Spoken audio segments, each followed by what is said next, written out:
Good morning everyone. जैसा कि हम गृह प्रबंधन के उत्प्रेरक तत्वों के बारे में डिस्कस करें, जिसमें हमने स्तर के बारे में आधा डिस्कस किया था। आज हम उसके जो प्रकार हैं, उसका जो हमने वर्गीकरण किया है, वो निखिल रमडासी और ग्रासम कैंडल ने कैसे किया है, किन आधारों पे किया है, इसके बारे में हम डिस्कस करेंगे। तो स्तर का वर्गीकरण निखिल रमडासी ने इनका पहले इन्होंने तीन पार्ट में इसको डिसाइड किया। पहला, संतुष्टि के आधार पर।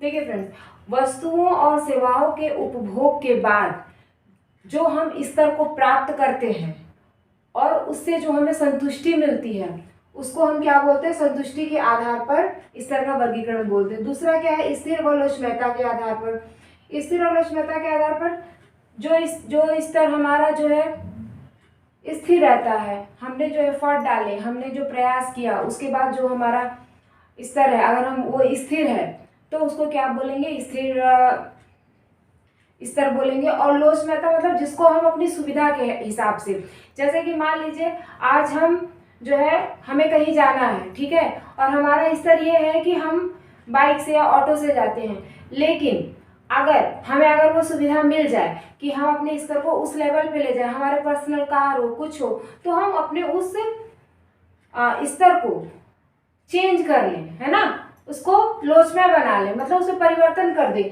तो क्या हो जाएगी? लोचमयता के आधार पर हो जाएगी। और लोचमयता के आधार पर जो होती है वो परिवर्तनशील होती है, और स्थिर जो होती है वो ऐसे परंपरागत टाइप होती है, मतलब जैसे धर्म हो गए, रीति हो गए, विचार हो गए, उसमें जो हमारा स्तर होता है ना, उसको हम परिवर्तित नहीं कर सकते हैं। उसको क्या बोलेंगे? उसको स्थिर स्तर बोलेंगे। अब गुण के आधार पर स्तर कैसे होता है? जैसे हम देख के किसी को बोलते हैं ना कि उसका तो स्तर ही इतना है ना, वो उसी स्तर से बात कर सकता है। और क्या, और किसी के लिए बोलते हैं कि उसका स्तर बहुत उच्च है ना, क्योंकि उसकी जो मोरालिटी वो बहुत हाई है। तो किसी के गुण के आधार पर भी हम, मोरल के आधार पर भी हम क्या कर सकते हैं? स्तर को डिसाइड कर सकते हैं, जिसमें क्या आता है? व्यक्ति के व्यवहार का तरीका, परिधान, आंतरिक गुण, जैसा कि मैंने आपको पहले भी बताया कि व्यक्ति का व्यक्तित्व उसको क्या बोलता है? उसको गुण के आधार पर डिफाइन करता है। दूसरा, और पहला तो हमने निखिल रमडासी के अनुसार पर देख लिया, और दूसरा किसके अनुसार पे है? किसके अनुसार से? ग्रासम कैंडल के अनुसार पे। ग्रासम कैंडल का जो वर्गीकरण है वो निखिल रमडासी की स्थिर और लोचमयता से बिल्कुल मिलता जुलता है। कैसे?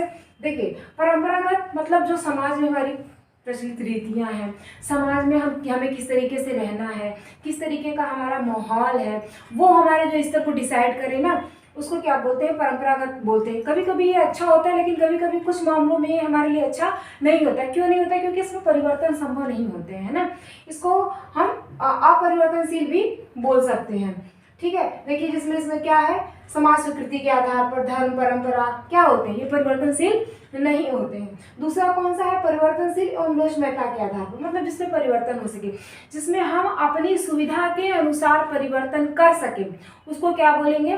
परिवर्तनशील स्तर बोलेंगे, लोचमय स्तर बोलेंगे। कैसे? देखिए, जैसे मान लीजिए कि आप आजकल के शादी विवाह का ट्रेंड ही देख लीजिए। पहले क्या था? पहले रीति रिवाज तो आज भी फॉलो होते हैं, लेकिन उस तरीके से फॉलो नहीं होते हैं। हमने उसमें कहीं ना कहीं परिवर्तन किए हैं। बहुत सारी चीज़ें हो गई, बच्चों का जन्म महोत्सव हो गया, बच्चों का जो संस्कार होते हैं, आजकल कौन कर रहा है? बहुत कम लोग करते हैं। आजकल दिखावे के लिए लोग व्हाट्सएप पे स्टेटस लगाने के लिए, सोशल मीडिया पे फॉलोअर्स बढ़ाने के लिए आजकल ये सब चीज़ें ट्रेंड में आ गई हैं, लेकिन उसमें परिवर्तन हुए हैं, ठीक है ना। तो ये क्या है? ये परिवर्तनशील है, लोचमय है। आजकल शादियों में उस तरीके का विवाह नहीं होता है ना। विवाह के रूप भी कई परिवर्तित हो गए हैं। एक दो रूप ही पर, जैसा कि हम जानते हैं 8 प्रकार की शादियां होती हैं, लेकिन आज उसमें से मोस्टली 2 प्रकार की शादियां ही प्रचलन में, लेकिन उसमें भी कुछ परिवर्तन हुए हैं ना। तो उसको क्या बोलेंगे? उसको परिवर्तनशील और लोचमय परिवर्तन कहेंगे। वो क्या है? हमारे स्तर को जो डिसाइड करते हैं कि हमारा स्तर क्या है ना, हम किस तरीके का जीवन शैली जी रहे हैं। तो ये क्या हो गया? हमारे स्तर का वर्गीकरण हो गया। इसके प्रकार जो निखिल रमडासी ने दिए हैं और ग्रासम कैंडल ने दिए हैं। Thank you friends, thank you so much. Channel को लाइक, शेयर एंड सब्सक्राइब कीजिए फ्रेंड्स। Thank you.